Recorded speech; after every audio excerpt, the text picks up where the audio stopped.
Welcome to Pindar Poetry. We hope you learned something new.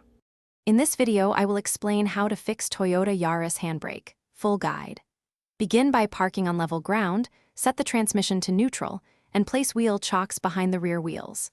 Next, engage the handbrake and disconnect the battery to avoid accidental power issues. Gather basic hand tools, a jack, and jack stands. Work patiently and follow each step methodically to avoid damaging components or injuring yourself while diagnosing the handbrake. Start by testing the handbrake lever travel and listening for abnormal noises while raising the rear wheels. Spin the rear wheels to feel for drag, which indicates misadjustment or seized components. Remove the rear drums if necessary to inspect shoes, springs, and adjusters for wear or contamination. Free and lubricate pivot points, replace damaged springs, and clean brake surfaces.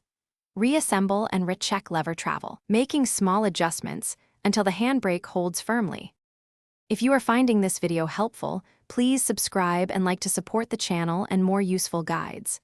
Quick recommendation: here's a book that can truly change how you think about money, The Simple Path to Wealth, a tidy read that pairs well with practical projects and smart planning.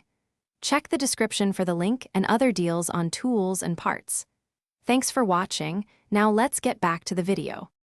When adjustment is needed, use the central adjuster under the console or at the cable equalizer to set the lever to 3 to 7 clicks. If cables are corroded or shoes are worn, replace them with quality parts while keeping hardware organized. After mechanical work, lower the car and test the handbrake on a gentle incline to confirm holding power. Finish by road testing and rechecking cable tension for consistent performance and safety. Thanks for watching. Consider subscribing if we helped you.